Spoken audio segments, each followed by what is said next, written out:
नमो अरियंताणं नमो सिद्धाणं नमो आयर्याणं नमो वज्जायाणं नमो लय सव्वसाहूणम् एषो पंचनमुक्कारो सव्वपावपणासणो मंगलाणं च सव्वेसिं पठमं होयि मंगलम् मंगलं भगवान् वीरो मंगलं गौतम प्रभु मंगलं स्थूलिभद्राद्या जैनधर्मोऽस्तु मंगलम् अज्ञानतिमिरान्धानां ज्ञानाञ्जनशलाकया नेत्रमुन्मीलितं येन तस्मै श्रीगुरवे नमः। કેસો આપણો વિષય ચાલી રહ્યો છે શ્રી ઉદય સ્વામિત્વ, ત્રીજા કર્મગ્રંથનો બીજો વિભાગ. પરમ પૂજ્ય આચાર્ય ભગવાન શ્રી વીરશેખર સુરીશ્વરજી મહારાજા સાહેબ દ્વારા વિરચિત આ ઉદય સ્વામિત્વની અંદર આપણે ચાર ગતિવાળા જીવો કઈ કઈ માર્ગણાને અંદર હોતે છતે કયા કયા ગુણસ્થાનકે કેટલા કર્મના ઉદયવાળા હોઈ શકે એની વિચારણા કરી અને એના બાદ આપણે શોર્ટમાં ઉદય સ્વામિત્વ જોઈ રહ્યા હતા, જેની અંદર સૌથી પહેલાં આપણે 25 માર્ગણા એવી જોઈ કે જે છે ઓઘ એટલે કર્મસ્તવ પ્રમાણે. પછી 33 માર્ગણાઓ જોઈ રહ્યા હતા. એની અંદર આપણે અહીંયા લાસ્ટ ક્લાસમાં એકેન્દ્રિય જાતિ, પૃથ્વી કહે, વનસ્પતિ કહે, આપ કહે, તેવું કહે, વાવ કહે, 2 ઇન્દ્રિય જાતિ માર્ગણા, આટલી માર્ગણાઓ જોઈ. સો 2 ઇન્દ્રિય જાતિ માર્ગણા એ સ્ટાર્ટ કરીએ તો એની અંદર સૌથી પહેલાં 2 ઇન્દ્રિય જાતિવાળા છે એટલે 2 ઇન્દ્રિય જીવો છે, એમને માત્ર 2 ગુણસ્થાનક પોસિબલ છે, ફર્સ્ટ અને સેકન્ડ. એમાં બીજો ગુણસ્થાનક માત્ર અપર્યાપ્ત અવસ્થામાં આવી શકે. જો કોઈ એવા હોય પ્રીવિયસ ભાવમાંથી શાશ્વતનપણું લઈ આવ્યા હોય ત્યારે એવા જ જીવોને ભાવના સ્ટાર્ટિંગમાં માત્ર અપર્યાપ્ત અવસ્થાની અંદર જ બીજો ગુણસ્થાનક પોસિબલ હોઈ શકે, એના બાદ એમને નહીં હોય. એટલે એ માત્ર એક આ છે સિચ્યુએશન જેની અંદર બીજો ગુણસ્થાનક અહીંયા પોસિબલ છે. બાકી ભાવ ચાલતા ટાઈમે બીજો ગુણસ્થાનક આમને વચમાં નહીં આવે. ઇન શોર્ટ 2 ઇન્દ્રિય જાતિવાળા છે, 2 ઇન્દ્રિય જીવ, એમને પહેલો બીજો 2 ગુણસ્થાનક માત્ર હોઈ શકે છે. એમાં ઓઘે એમને 82 કર્મ ઉદય યોગ્ય છે. આ તો આપણે જોયું છે લાસ્ટ ટાઈમ. આની અંદર 82 કર્મ ઉદય યોગ્ય છે એને આપણે લાસ્ટ ક્લાસની અંદર કમ્પ્લીટ આખું ઓઘે કેટલા ગઈ જાય પ્રમાણે જોયું હતું, પણ હજી એક વિચારણા આપણે કરી શકીએ. કઈ રીતે? તો એકેન્દ્રિય જાતિના આપણે ઓઘે 80 કર્મ જોયા હતા, એની અંદર કંઈક ફેરફાર કરીને પછી 82 કર્મ પણ અહીંયા ડિરાઈવ કરી શકીએ. એ પ્રમાણે જો કરવું હોય તો એ બંનેની કમ્પેરિઝન આપણે કરીને પછી 82 કર્મ અહીંયા ડિરાઈવ કરીએ. અહીંયા આપણને બંને ફિગર્સને જોઈને એવું દેખાય છે કે 2 પ્રકૃતિઓ અહીંયા એડ થઈ છે, પણ કેટલીક પ્રકૃતિઓનો અહીંયા ફેરફાર થયેલું છે એનું આપણે વિચારણા કરી લઈએ. સૌથી પહેલાં એકેન્દ્રિયો હતા સ્થાવર, પણ આ 2 ઇન્દ્રિય છે તે સ્થાવર નથી, ત્રસ છે. એટલે એકેન્દ્રિય અને 2 ઇન્દ્રિય બંનેની અંદર વિચારણા કરીએ તો એકેન્દ્રિયોને એવો કયો કર્મ હતા કે જે 2 ઇન્દ્રિયને ઉદયમાં નહીં હોય. એકેન્દ્રિય પ્રાયોગ્ય જે હોય કર્મ તે પહેલાં અહીંયા આ 80 માંથી માઇનસ કરવાના. સૂક્ષ્મ, આતપ, સાધારણ, સ્થાવર, સ્થાવર 3 4 અને એકેન્દ્રિય જાતિ, આ 5 કર્મ. તો એ 5 કર્મ આપણે માઇનસ કરી લઈએ 80 માંથી. તો 80 માઇનસ 5 કરીએ તો 75 થઈ ગયું. હવે 2 ઇન્દ્રિયોને જે ઉદયમાં હોય એવા આપણે એડ કરી લઈએ તો 2 ઇન્દ્રિય જાતિ એક એડ થયું. પછી સ્થાવરનો ઓપોઝિટ ત્રસ નામ કર્મ, હા એ એડ થઈ ગયું. પછી એકેન્દ્રિયોને આપણે એ જોયું હતું કે ઔદારિક અંગોપાંગ નામ કર્મનો ઉદય નથી હોતું, કારણ એમને અંગોપાંગ જ નહીં હોય, પણ 2 ઇન્દ્રિયોને અંગોપાંગ હોય છે એટલે એમને ઔદારિક અંગોપાંગ નામ કર્મ એડ થશે. તો એ એડ કર્યું. પછી એકેન્દ્રિય સંગણ વગરના હતા, પણ 2 ઇન્દ્રિયોને છેલ્લું સંગણ હોય છે એટલે એ એડ થઈ ગયું. પછી 2 ઇન્દ્રિયો જે છે એમની પાસે સ્વર કહેલું છે અને આપણે એકેન્દ્રિયની અંદર બંને સ્વર કાઢેલા હતા, સુસ્વર દુસ્વર, એટલે એ બંને અહીંયા એડ કરી લઈએ 2 સ્વર. અને હજી એક આત્રસ છે 2 ઇન્દ્રિયો એટલે અશુભ વ્યાયોગતિ એમને ઉદયમાં હશે. એ સ્થાવર એવા એકેન્દ્રિયોને વ્યાયોગતિ નહીં હોય એટલે આપણે એ માઇનસ કરેલ હતી ત્યાં ઓગમાંથી, એટલે એ એડ કરી લઈએ તો થઈ જાય આપણું 82 જે અહીંયા છે ઓગે 2 ઇન્દ્રિય જાતિમાં. આ રીતે પણ આપણે કરી શકીએ. પહેલી રીત જે લાસ્ટ ક્લાસમાં આપણે જોયું હતું કમ્પ્લીટ ગઈ જાય એ પ્રમાણે વિચારણા કરીને એ પ્રમાણે પણ કરી શકાય, અથવા તો આ એકેન્દ્રિયના કમ્પેરિઝનમાં આ પ્રમાણે પણ વિચારણા કરી શકાય. એમાં આપણે જોયું 82 ઓકે. એ જે 82 જે છે તે પહેલા ગુણસ્થાનકે હોય છે બે ઇન્દ્રિય જાતિવાળાને. પછી બીજા ગુણસ્થાનકે 69 કર્મ છે ઉદયયોગ્ય, અને આ એકેન્દ્રિયોને 67 હતા. આ રીતે પણ આપણે કમ્પેર કરી શકીએ જો કરવું હોય તો. કર્મસ્થની અંદર કેટલું હોતું હતું? 111 હતા, પણ અહીંયા છે 69. 42 કર્મ પ્રકૃતિઓને અહીંયા ફેર થયો છે. એ 42 કર્મ પ્રકૃતિઓ કઈ કઈ છે કે જે અહીંયા નથી બીજા ગુણસ્થાનકે, તે જો જોવું હોય તો ઓઘમાં આપણે વિચારીએ તો ઓઘમાં અહીંયા 82 છે અને 122 હતી આપણા કર્મસ્થની અંદર. એટલે અહીંયા આપણે કેટલી કાઢી છે તો 40 કાઢેલી છે. ઓઘમાંથી કર્મસ્થના કમ્પેરિઝનમાં 40 કાઢેલ છે, અને અહીંયા આપણે બીજા ગુણસ્થાનકે કર્મસ્થના કમ્પેરિઝનમાં 42 કાઢીએ છીએ. તો હવે અહીંયા કઈ કઈ નીકળેલી છે તેના વિશે આપણે વિચારણા કરીએ. તો સૌથી પહેલાં બે ઇન્દ્રિયોને માટે કેવું છે કે નિદ્રા 5 એનો ઉદય અહીંયા બીજા ગુણસ્થાનકે નહીં હોય, કારણ આ બીજો ગુણસ્થાનક બે ઇન્દ્રિયોને માત્ર ક્યાં હોય છે, ક્યારે હોય છે? તો માત્ર અપર્યાપ્ત અવસ્થાની અંદર જ હોય છે, અને જ્યાર સુધી પર્યાપ્તિઓ પૂરી નહીં થાય ત્યાર સુધી નિદ્રા 5નો ઉદય પોસિબલ નથી. એ પ્રમાણે કહ્યું છે. એના હિસાબે નિદ્રા 5નો ઉદય અહીંયા નહીં હોય બીજા ગુણસ્થાનકે બે ઇન્દ્રિયોને. પ્લસ અશુભ વ્યાય ગતિ છે, પરાઘાત, ઉચ્છ્વાસ, ઉદ્યોત, આ જે છે તે બધા શરીર પર્યાપ્તિ પૂરી થઈ જાય ત્યારે એનો ઉદય થઈ શકે, અને સુસર દુસ્વરનો ઉદય ભાષા પર્યાપ્તિ પૂરી થઈ જાય ત્યારે થઈ શકે, અને એ બધી પર્યાપ્તિઓ પૂરી થાય એના પહેલાં જ બીજો ગુણસ્થાનક ચાલ્યો જવાનો છે બે ઇન્દ્રિયોને માટે. એના હિસાબે અહીંયા એ બધી પ્રકૃતિઓનો બે ઇન્દ્રિયોને ઉદય નહીં હોય, એના હિસાબે એ કાઢેલી છે, અને અહીંયા 69 કર્મ પ્રકૃતિઓ બચી જાય છે. હવે આ જે છે 69નો ફિગર, એની અંદર 111માંથી 42 માઇનસ કરીને આ 69નો ફિગર રહેલું છે. 111 ત્યાં છે કર્મસ્થની અંદર, અહીંયા છે 69, તો 42નું ફરક થયું છે. હવે આ 42 કઈ કઈ છે, કોનું ફરક થયું છે અહીંયા તે જોઈએ આપણે. સૌથી પહેલાં નિદ્રા 5 એ ત્યાં નહીં નીકળતી હતી, અહીંયા આપણે એડિશનલી કાઢી છે. પછી અશુભ વ્યાય ગતિ, પછી પરાઘાત, ઉચ્છ્વાસ, ઉદ્યોત, બે સ્વર, આ 11 કર્મ પ્રકૃતિઓ અહીંયા આપણે એડિશનલી કાઢેલી છે. જે ઓઘમાં કાઢેલ છે એનાથી એડિશનમાં. પછી હવે એવી ગણીએ કે જે કર્મોત્સવની અંદર બીજે ગુણસ્થાનકે તો હોય છે ઉદયમાં, પણ અહીંયા નથી. તો સૌથી પહેલાં મૌન્ય કર્મથી સ્ટાર્ટ કરીએ. તો મૌન્ય કર્મની અંદર પુરુષવેદ, સ્ત્રીવેદ એ બંને ઉદયમાં હોય છે પોસિબલ, એ બે એડ કરી લઈએ. પછી નરકત્રિકમાંથી એક નરકાનું પૂરી છોડીને બાકી નરક ગતિ, નરકાયુ એ બંને અહીંયા ઉદયમાં હોઈ શકે છે.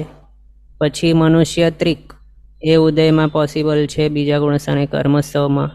પછી દેવત્રિક એ પણ ઉદયમાં પોસિબલ છે. પછી 4 જાતિ બે ઇન્દ્રિય સિવાયની, એ 4 જાતિ અહીંયા પોસિબલ છે ઉદયમાં, જે આપણે ઓઘમાંથી કાઢી મૂકે છે તે પણ કર્મસ્થવની અંદર અહીંયા ઉદયમાં હોય છે. પછી વૈક્રિય દ્વિક એનો પણ ઉદય પોસિબલ. પછી પહેલાં 5 સંજ્ઞાણ આપણે ઓઘમાંથી કાઢ્યા છે એનો ડિફરન્સ, પહેલાં 5 સંસ્થાન એનો ડિફરન્સ. પછી શુભ વિયાયો ગતિ, પછી એક સુભગ, પછી આદેય, એક સ્થાવર, અને છેલ્લું ઉચ્ચ ગોત્ર. આ ટોટલ આટલા કર્મ પ્રકૃતિઓ છે કે જે આપણા કર્મસ્થવની અંદર ઉદયમાં હતા, પણ આ બેન્દ્રિય જાતિ માર્ગણાની અંદર બીજા ગુણસ્થાનકે ઉદયમાં નથી. એટલે 111માંથી કમ્પેર કરીએ તો આ 42 કર્મનો ડિફરન્સ છે અહીંયા. એમાં સંકિત મૌની, મિશ્ર મૌની નહીં આવે? નહીં, એ તો એ મેં અહીંયા ઉદયમાં નથી હોતું ને કર્મસ્થવમાં. ઓકે, હા. તો હમણાં આપણે જે ગણી તે જ સેમ તે ઇન્દ્રિય જાતિવાળા અને ચૌરેન્દ્રિય જાતિવાળા જે છે એમના માટે સમજવાનું. આ રીતે આ જોયું આપણે. પછી તેન્દ્રિય જાતિ માર્ગણા, એની અંદર પણ પહેલો બીજો ગુણસ્થાનક જ છે, સેમ બે ઇન્દ્રિયોની જેમ. ચૌરેન્દ્રિય જાતિ માર્ગણાની અંદર પણ સેમ છે. ઓઘે જો જોઈએ તો 82 કર્મ જે બે ઇન્દ્રિયોને ઉદયમાં હતા એ જ સેમ તે ઇન્દ્રિયને ઉદયમાં હોય છે, પણ એકમાત્ર જાતિ નામ કર્મનો ડિફરન્સ થાય છે. તે ઇન્દ્રિયોને બે ઇન્દ્રિયોના કમ્પેરિઝનમાં બે ઇન્દ્રિય જાતિ નામ કર્મનો ઉદય નહીં હોય, પણ તે ઇન્દ્રિય જાતિ નામ કર્મનો ઉદય હોય. એ જ રીતે ચૌરેન્દ્રિયોને માટે ચૌરેન્દ્રિય જાતિ નામ કર્મનો ઉદય હોય અને બાકી 4 જાતિ નામ કર્મનો ઉદય નહીં હોય. માત્ર એક એ જ કર્મનો ફેરફાર થાય છે આ ત્રણેયના કમ્પેર કરીએ તો. પહેલા ગુણસ્થાનકે સેમ 82 કર્મ ઉદય યોગ્ય છે અને બીજા ગુણસ્થાનકે 69 કર્મ ઉદય યોગ્ય છે. જે પ્રમાણે બે ઇન્દ્રિયોના માટે જોયું એ રીતે સેમ, માત્ર એક જાતિ નામ કર્મનો ફરક થાય છે. જેમ બે ઇન્દ્રિયોને બીજો ગુણસ્થાનક માત્ર અપર્યાપ્ત અવસ્થામાં જ હોય છે, એ જ રીતે સેમ તે ઇન્દ્રિયોને પણ હોય અને ચૌરેન્દ્રિયોને પણ સેમ લાગુ પડે છે. આ રીતે 69 કર્મ બીજા ગુણસ્થાનકે ઉદયમાં હોય છે. અને કયા નથી હોતા ઉદયમાં?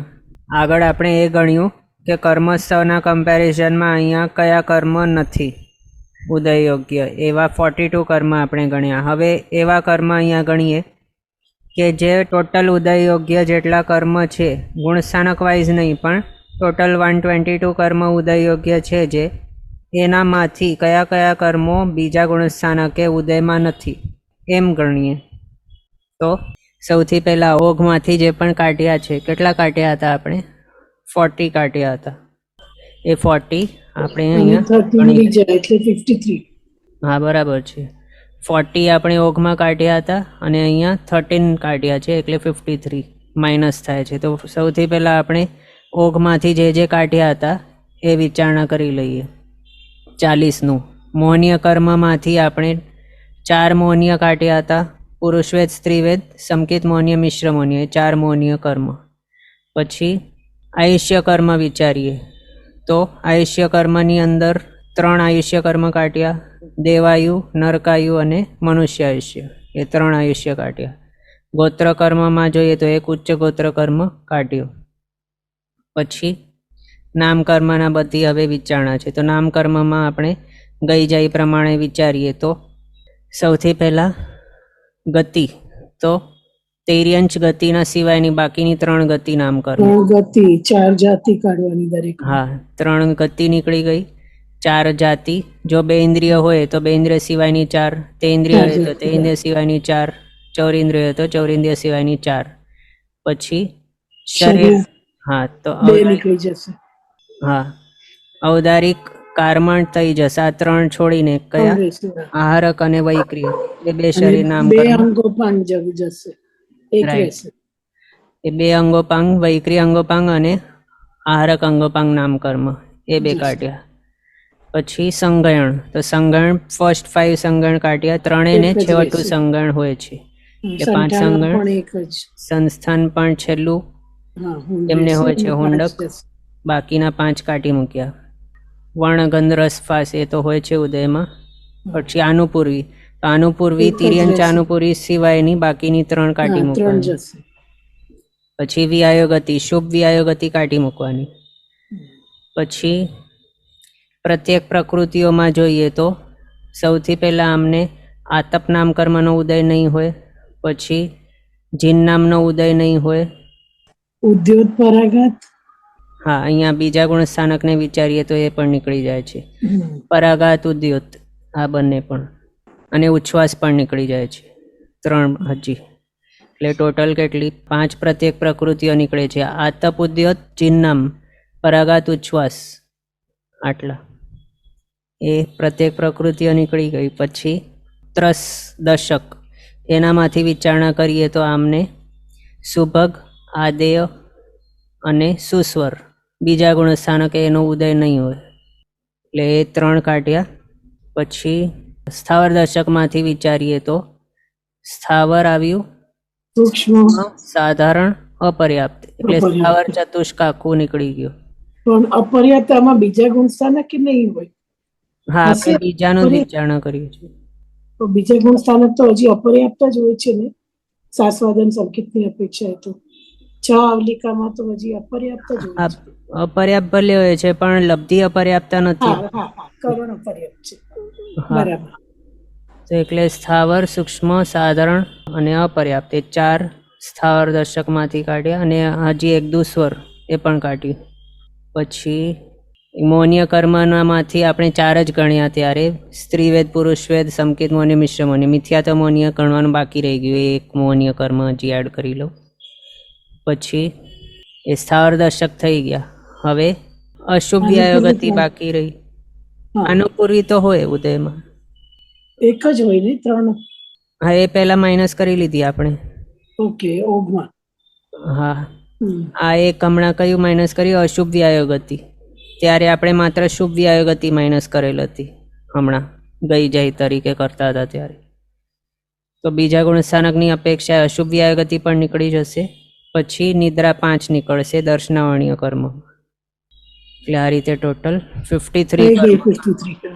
હા, એ 2 ઇન્દ્રિય જાતિના બીજા ગુણસ્થાનકે એનો ઉદય નહીં હોય. એ જ રીતે સેમ છે તે ઇન્દ્રિય જાતિ અને ચૌરેન્દ્રિય જાતિવાળાને પણ આ બધાનો ઉદય નહીં. અને પહેલા ગુણસ્થાનક અને બીજા ગુણસ્થાનકે જો કમ્પેર કરીએ તો 82માંથી આપણે 13 કર્મ ઓછા કરીએ છીએ બીજા ગુણસ્થાનકે આવતા 3 જાતિવાળાને. તો એ 13 ગયા છે. તો સૌથી પહેલાં આપણે કર્મસ્થળની અંદર જે કાઢતા હતા એ માઇનસ કરી લઈએ તો મિથ્યાત્વ, પછી અપર્યાપ્ત નામ કર્મ. આ 2 છે જે ત્યાં કર્મસ્થળની અંદર પણ કાઢતા હતા અને અહીંયા પણ કઢાય છે તે.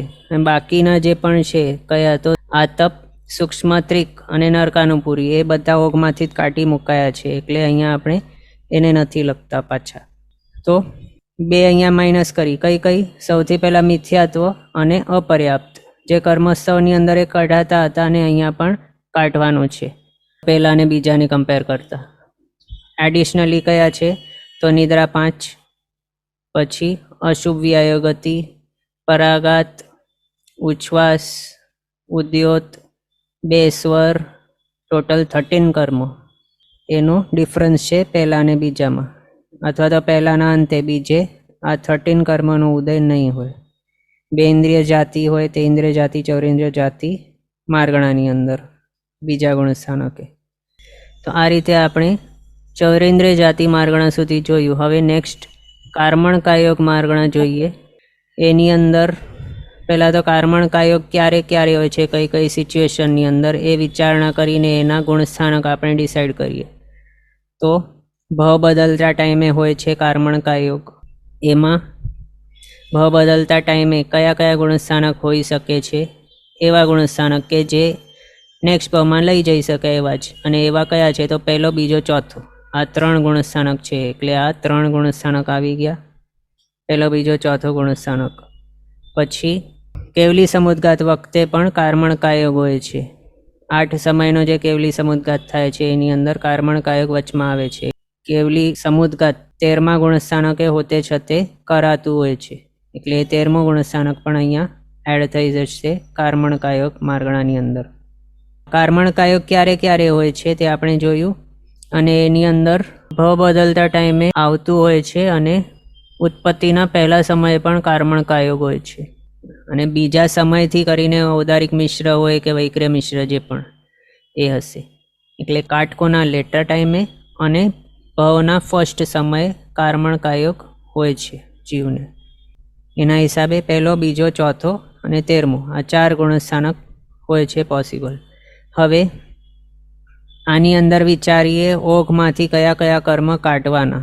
પહેલાં તો એ જોઈ લઈએ. 87 કર્મ છે ને અહીંયા, તો 122 ટોટલ ઉદય યોગ્ય છે. એનામાંથી 87 માઇનસ કરીએ તો બચી જાય છે 35. તો આ 35 કર્મ આપણે ઓઘમાંથી કાઢ્યા છે કર્મણ કાયોગ માર્ગણાની અંદર. એ 35 કયા કયા છે તે ગણવા માટે હવે સ્ટાર્ટ કરીએ. સૌથી પહેલાં જ્ઞાનાવર્ણીય કોઈ નીકળે છે તો નહીં. જ્ઞાનાવર્ણીય ક્યારે પણ ઉદયમાંથી કોઈ નીકળતું નથી. જ્યારે કેવલ જ્ઞાન પ્રગટ થાય ત્યારે જ એમને જ્ઞાનાવર્ણીયનો ઉદય સ્ટોપ થયેલું સમજવાનું. એનાથી પહેલાં કોઈ પણ જ્ઞાનાવર્ણીયનું માઇનસ નથી કરવાનું ઉદય. દર્શનાવર્ણીય વિચારીએ તો એમાં નિદ્રા 5નો ઉદય અહીંયા નથી હોતું કર્મણ કાયોગ હોતે છતે. એટલે નિદ્રા 5 કાઢી ઓઘમાંથી. પછી અંતરાય કર્મ એ પણ માઇનસ નથી થતા. એનું પણ જ્યારે કોઈક સર્વજ્ઞ બની જાય, કેવલી ભગવંત બની જાય, કેવલ જ્ઞાન પ્રગટે, ત્યારે જ અંતરાય કર્મનો પણ ઉદય બંધ થાય છે, એનો ક્ષય થાય ત્યારે. એટલે એ પણ નહીં કઢાય. પછી નેક્સ્ટ આવે છે ઘાતી કર્મોમાંથી મૌન્ય કર્મ.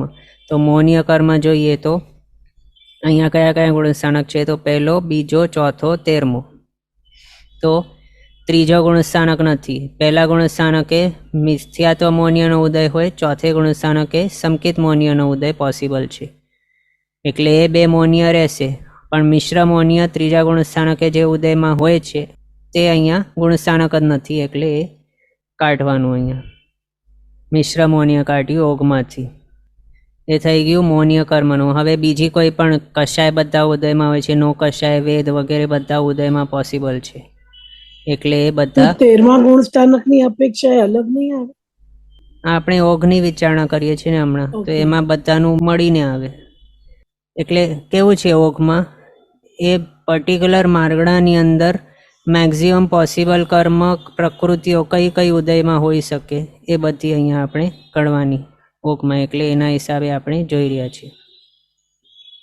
તો હમણાં શું કર્યું આપણે? મિશ્ર મૌન્ય માઇનસ કર્યું. બાકી વેદ ને બધા તો એ ઉદયમાં પોસિબલ છે આ માર્ગણાની અંદર, એટલે એ નથી કાઢવાના. આ રીતે મૌન્ય કર્મનું જોઈ લીધું. હવે બચ્યું છે નામ કર્મ. એનાથી પહેલાં બીજા જે છે અગાતી, એની વિચારણા કરી લઈએ. તો આયુષ્ય કોઈ માઇનસ હશે આમાંથી? નહીં થાય. 4 ગતિવાળા છે, એ ભાવ બદલતા ટાઈમે એમને કારમણ કાયોગ હોય છે, એટલે આયુષ્ય 4 ઉદયમાં પોસિબલ છે. પછી ગોત્ર કર્મ બંને ઉદયમાં પોસિબલ છે, અહીંયા કોઈ પણ માઇનસ નહીં થશે. પછી વેદનીય કર્મ પણ બંને ઉદયમાં પોસિબલ છે, શાતા અશાતા, એટલે એ પણ માઇનસ નહીં થશે. માત્ર એક નામ કર્મ બાકી બચ્યું છે, જેની પ્રકૃતિઓ અહીંયા આપણને ઓઘમાંથી કાઢવાની છે. સ્ટાર્ટ કરીએ ગણવાનું. સૌથી પહેલાં વૈક્રિય દ્વિક એ માઇનસ કરવી પડશે, કારણ કે કેવું છે, ભ બદલતા ટાઈમે માત્ર કારમણ કાયોગ જ હોય છે. ઉત્પત્તિના સ્થાને આવી જાય ત્યારે ફર્સ્ટ સમય એને હોય કારમણ કાયોગ. એના બાદ એ જો નરક અથવા તો દેવગતિની અંદર ગયેલું હોય તો ત્યાં બીજા સમયથી એને વૈક્રિય મિશ્ર કાયોગ હોય, અને ત્યારે કારમણ કાયોગ નથી ગણેલું. એટલે અહીંયા વૈક્રિય શરીર ને વૈક્રિય અંગપાંગ એમની પાસે હોતા નથી, એનો ઉદય નથી હોતું જ્યારે કારમણ કાયોગ હોય છે ત્યારે. એટલે એ અહીંયા આપણે વૈક્રિય દ્વિકને માઇનસ કરવું પડે. આપણે ગઈ જાય પ્રમાણે વિચારીએ ને, તો નામકર્મને આપણે ગઈ જાય પ્રમાણે વિચારીએ તો ગતિ કોઈ પણ માઇનસ થશે આમાંથી, નામકર્મમાંથી? તો નહીં. 4 ગતિવાળા ને કારમણ કાયોગ પોસિબલ છે ભ બદલતા ટાઈમે. પછી જાતિ, તો 5 જાતિવાળા છે, એકેન્દ્ર, બેન્દ્ર, તેન્દ્ર, ચૌરેન્દ્ર, પંચેન્દ્ર, બધાને કારમણ કાયોગ પોસિબલ છે. પછી તણુ શરીર. શરીર વિચારીએ તો હમણાં આપણે વૈક્રિય શરીર વિચાર્યું, વૈક્રિય શરીર નામકર્મ એનો ઉદય નહીં હશે, એ માઇનસ કર્યું એક. પછી ઔદારિક શરીર, એ પણ માઇનસ. જે વૈક્રિય શરીર માટે આપણે વિચારણા કરી એ જ સેમ, એનું જ્યારે કારમણ કાયોગ હશે ત્યારે એનો ઔદારિક શરીર નહીં હોય અને ઔદારિક કાયોગ નહીં હશે એના હિસાબે.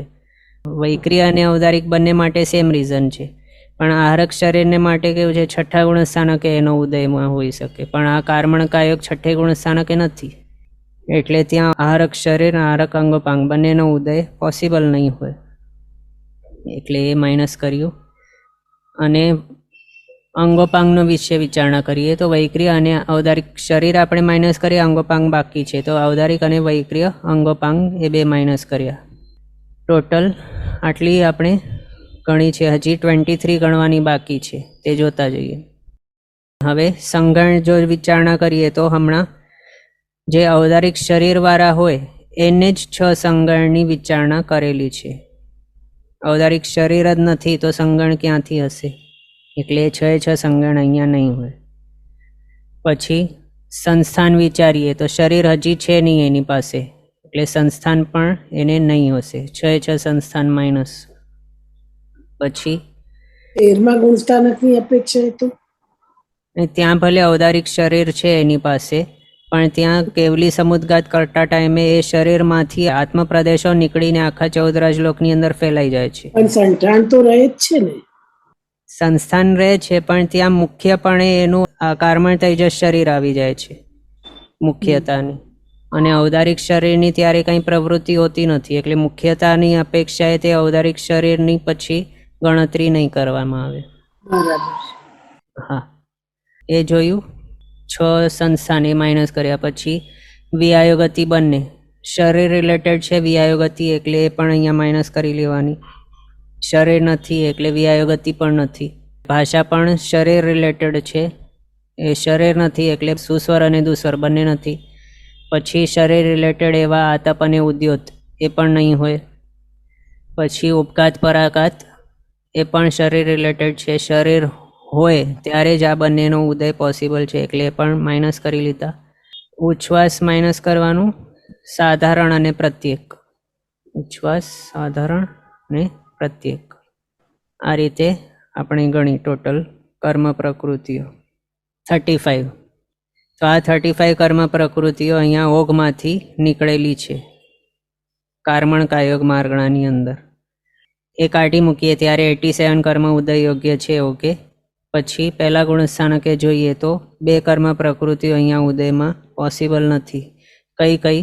તો ચોથા ગુણસ્થાનકે જે ઉદયમાં આવશે એવી સંકિત મૌન્ય, અને 13મા ગુણસ્થાનકે જે ઉદયમાં હોય એવી જિન્નામ કર્મ, એ બંનેનો અહીંયા અનુદય 87 સાથે જોઈએ તો. બાકી કર્મસ્થવની સાથે કમ્પેર કરીએ તો 117 હતા કર્મસ્થવમાં અને અહીંયા છે 85. તો ફરક કેટલાનું છે? 32નો ફરક છે. એ જોવાનું છે કે તે કર્મસ્થવની અંદર છે ઉદયમાં પોસિબલ, પણ અહીંયા કર્મણ કાયોગમાં પહેલા ગુણસ્થાનકે એનો ઉદય પોસિબલ નથી. તો એને આપણે અહીંયા ગણીએ. સૌથી પહેલાં આપણે નિદ્રા 5ને જોઈએ. નિદ્રા 5 આપણે ઓઘમાંથી કાઢેલ છે, પણ પહેલા ગુણસ્થાનકે ત્યાં કર્મસ્થવની અંદર ઉદયમાં પોસિબલ હતી. એ 5 નિદ્રા ગઈ. પછી વૈક્ર્ય દ્વિક, ઔદારિક દ્વિક, એ 4 કર્મ હતા, એનો પણ પહેલા ગુણસ્થાનકે કર્મસ્થવની અંદર ઉદય પોસિબલ હતું, અહીંયા નથી. પછી 6 સંગણ, 6 સંસ્થાન, પછી 2 વિઆયોગતિ, 2 સ્વર, 1 આતપ, 1 ઉદ્યોત, પછી ઉપઘાત પરાઘાત ઉચ્છ્વાસ, એ 3, સાધારણ અને પ્રત્યેક એ 2. આ રીતે આપણે ગણી ટોટલ કેટલી કર્મ પ્રકૃતિઓનો અહીંયા ફેર છે? 32. તો એ 32 કર્મ પ્રકૃતિઓ કઈ કઈ? ત્યાં કર્મોત્સવની અંદર ઉદયમાં છે, પણ અહીંયા આ કર્મણ કાયોગ માર્ગણાની અંદર પહેલા ગુણસ્થાનકે એનો ઉદય નથી. એ આપણે જોયું કઈ કઈ. હવે નેક્સ્ટ બીજા ગુણસ્થાનકે જોઈએ તો 79 કર્મો અહીંયા ઉદયમાં પોસિબલ છે, અને પેલી બાજુ 111 હતા કર્મસ્થવની અંદર. તો અહીંયા ફેર કેટલાનું થયું છે? 32નું ફેર થયું છે. કઈ 32? તો અહીંયા 32 જે અહીંયા આપણે કાઢી એ સેમ અહીંયા 32 નથી, પણ અલગ છે. એની અંદર ફેર થયેલો છે. કોનું કોનું અહીંયા ઉદય નથી તે આપણે જોઈએ. આ 79 જે છે કર્મ પ્રકૃતિ, એમાં પહેલાં તો કર્મસ્થવની અંદર 111 હતા ને અહીંયા છે 79. ફેર થયું છે 32નું. હવે 32 કયા છે તે ગણીએ. કર્મોત્સવની અંદર હતા ઉદયમાં, પણ અહીંયા નથી એવા. તો સૌથી પહેલાં મેઇન ડિફરન્સ અહીંયા થયું છે નરક ગતિ અને નરકાયુષ્ય. કર્મોત્સવની અંદર માત્ર નરકાનુપુરીનો અનુદય થતો હતો અહીંયા બીજા ગુણસ્થાનકે, પણ કર્મણ કાયોગ માર્ગણાની અંદર બીજા ગુણસ્થાનકે નરકત્રિકનો અનુદય હોય છે કમ્પ્લીટલી. એ શા માટે હોય? કારણ કોઈ પણ જીવ બીજો ગુણસ્થાનક લઈને નરકની અંદર નહીં જાય, એના હિસાબે નરકત્રિકનો કમ્પ્લીટલી અનુદય હોય છે. અને આ કર્મણ કાયોગ માર્ગણાની અંદર બીજા ગુણસ્થાનકનો વિચારણા ક્યારે આવે? જ્યારે ભ બદલતો હોય ત્યારે જ આવે. અને કોઈ જીવ ભ બદલીને ત્યાં નરકની અંદર જતો જ નથી બીજો ગુણસ્થાનક લઈને, એના હિસાબે માત્ર નરકાનુપુરીનો અનુદય નહીં, પણ નરક ગતિ અને નરકાયુનો પણ અનુદય અહીંયા કરવું પડે આપણને બીજા ગુણસ્થાનકે કર્મણ કાયોગ માર્ગણાની અંદર. એટલે સૌથી પહેલો તો એ છે નરક ગતિ અને નરકાયુષ્ય, એ બંનેનો ફરક થયો છે. પછી ફર્સ્ટથી ગણીએ તો નિદ્રા 5નો આપણે ઓઘમાંથી કાઢેલ છે એનો ફરક છે. વૈક્રય દ્વિક એ આવશે, પછી ઔદારિક દ્વિક, 6 સંગણ, 6 સંસ્થાન, વિયાયો ગતિ 2 સ્વર, ઉદ્યોત નામ કર્મ, ઉપઘાત પરાઘાત, પછી ઉચ્છ્વાસ અને પ્રત્યેક એ 2. આ રીતે ટોટલ કર્મ પ્રકૃતિઓ અહીંયા જોઈ કેટલી 32 કે જે અહીંયા કર્મોત્સવની અંદર તો ઉદયમાં હોય છે, પણ અહીંયા બીજા ગુણસ્થાનકે કાર્મણકાયોગની અંદર ઉદયમાં નથી હોતી. એ જોઈએ અહીંયા આપણે. એટલે મેઇન ફરક કોનું થયું છે અહીંયા? નરક ગતિ અને નરક આયુષ્ય એ અહીંયા એડિશનલી ઉદયમાં નહીં હોય. પછી નેક્સ્ટ 73 કર્મ ચોથા ગુણસ્થાનકે ઉદય યોગ્ય છે કાર્મણકાયોગની અંદર, અને પેલી બાજુ 104 હતા આપણા કર્મોત્સવની અંદર. અહીંયા છે 73. તો એ 73માં આપણે જોઈએ તો 31નો ડિફરન્સ છે. એ 31 કયા કયા છે એ વિચારણા કરીએ તો સૌથી પહેલાં જે અહીંયા એડિશનલી નીકળે છે, જે કર્મોત્સવની અંદર નથી નીકળતું પણ આની અંદરથી નીકળી ગયું છે એવું, કે જે ઓગમાંથી એ નથી નીકળેલું એવું. ઓગમાંથી કાઢી છે એ અહીંયાથી તો એમે નીકળેલી જ છે, એ જ સમજવાનું. પણ ઓગમાં નથી કાઢી, પણ અહીંયાથી કર્મોત્સવના કમ્પેરિઝનમાં નીકળે છે એડિશનલી, એવી કઈ છે તે પહેલાં આપણે ગણી લઈએ. 31માં તો સ્ત્રીવેદ મોહનીય કર્મ એ નીકળે છે. સ્ત્રીવેદ અહીંયા શા માટે નીકળ્યું? કારણ એવું રૂલ છે કે કોઈ પણ જીવ નેક્સ્ટ ભાવમાં જો જાય ચોથો ગુણસ્થાનક લઈને, તો તે નપુંસકવેદી પણ એક જતો હોય અથવા તો પુરુષવેદી તરીકે. એમાંય નપુંસકવેદી ક્યારે? જો તે નરકમાં જતું હોય તો. નપુંસકવેદ જ હોય ત્યાં નરકમાં એક જ, એટલે ત્યાં નપુંસકવેદનો ઉદય અહીંયા ચોથે ગુણસ્થાનકે કાર્મણકાયોગ માર્ગણાની અંદર જાણવું. અને જો બાકીની ગતિઓની અંદર જતો હોય તિર્યંશ દેવ કે મનુષ્ય ગતિમાં, તો પુરુષવેદી તરીકે જતો હોય, ચોથો ગુણસ્થાનક લઈને જતો હોય તો. પણ સ્ત્રીવેદના ઉદયવાળો થઈને તે જતો નહીં હોય ચોથા ગુણસ્થાનક લઈને. એના હિસાબે અહીંયા કાર્મણકાયોગ માર્ગણાની અંદર સ્ત્રીવેદ ચોથા ગુણસ્થાનકે કાઢ્યું છે. કેટલાક એવા છે બ્રાહ્મી સુંદરીજી, મલ્લીનાથ ભગવાન જેવા ઉદાહરણ છે કે જે ભ બદલીને સંકિત લઈને, એટલે ચોથો ગુણસ્થાનક લઈને જન્મેલા હતા સ્ત્રીવેદના ઉદય સહિત. પણ એવા ઉદાહરણ ક્વચિત જ મળી આવે છે, અથવા તો એવું સિચ્યુએશન ક્યારેક જ હોય છે. પણ અહીંયા જે મોટે ભાગે થતું હોય એની જ ગણતરી કરવામાં આવેલી છે. એના હિસાબે સ્ત્રીવેદનો ઉદય અહીંયા કાર્મણકાયોગ માર્ગણાના ચોથા ગુણસ્થાનકે નહીં હોય. એક એ ફરક થઈ ગયો સ્ત્રીવેદનો. હવે બાકીની જે છે કર્મ પ્રકૃતિઓ એ બધી જે આપણે ઓગમાંથી કાઢેલી છે એમાંથી જ છે. એડિશનલી કોઈ અહીંયા કર્મોત્સવની અંદર ઉદયમાં હતું અને અહીંયાથી જ નીકળેલી છે, જે ઓગમાંથી નથી નીકળેલી, એવી કોઈ નથી અહીંયા બાકીની. હવે આ 30 કઈ છે તે ઓગમાંથી માઇનસ કરેલી જ છે, જે એ આપણે અહીંયા ગણીએ એ જ છે બધી આ 30 વાળી. સૌથી પહેલાં તો નિદ્રા 5, વૈક્રય દ્વિક, ઔદારિક દ્વિક, સંગણ 6, સંસ્થાન 6, વિયાયો ગતિ 2 સ્વર, ઉદ્યોત, ઉપઘાત, પરાઘાત, ઉચ્છ્વાસ અને પ્રત્યેક નામ કર્મ. આ ટોટલ આટલી કર્મ પ્રકૃતિઓ કર્મોત્સવની અંદર તો હોય છે ચોથા ગુણસ્થાનકે ઉદયમાં, પણ અહીંયા કાર્મણકાયોગની અંદર ચોથા ગુણસ્થાનકે એનો ઉદય નથી હોતું. 31 ગણી ટોટલ કે જે કર્મોત્સવની અંદર ઉદયમાં હોય છે, પણ અહીંયા ચોથા ગુણસ્થાનકે ઉદયમાં નથી હોતી એવી કાર્મણકાયોગમાં. એનો ડિફરન્સ આપણે જોયું. હવે લાસ્ટ છે 13મો ગુણસ્થાનક. કર્મોત્સવની અંદર 13મા ગુણસ્થાનકે 42 કર્મ ઉદય યોગ્ય હોય છે, પણ અહીંયા માત્ર 25 જ છે. 13મો ગુણસ્થાનક કાર્મણકાયોગ માર્ગણાની અંદર ક્યારે આવે? તો માત્ર કેવલી સમુદ્ઘાત કરતા ટાઈમે જ આવે છે. તો એવા સમયની અંદર આપણે આગળ જોયા મુજબ ઔદારિક શરીરને સંબંધી એવા જે કર્મો છે એનો ઉદય અહીંયા નહીં ગણવાનો. એ બધું આપણે હમણાં જોઈએ. સૌથી પહેલાં તો 42 ત્યાં કર્મોત્સવની અંદર હોય છે, પણ અહીંયા 25 છે. ફરક 17 કર્મોનું થયું છે. એ હવે આપણે ગણીએ કયા કયા 17 છે તે. ગઈ જાય પ્રમાણે જોઈએ તો ગતિ કોઈ પણ નથી એવી જે અહીંયા હોય ત્યાં નહીં હોય એવી. પછી જાતિ પણ માત્ર પંચેન્દ્રિય જાતિ જોઈએ છે. શરીર જોઈએ તો ઔદારિક દ્વિક, એટલે શરીર અને અંગોપાંગ. ઔદારિક દ્વિક આપણે માઇનસ કરી. પછી પહેલો સંગણનો ઉદય હોય છે ત્યાં, પણ અહીંયા નથી.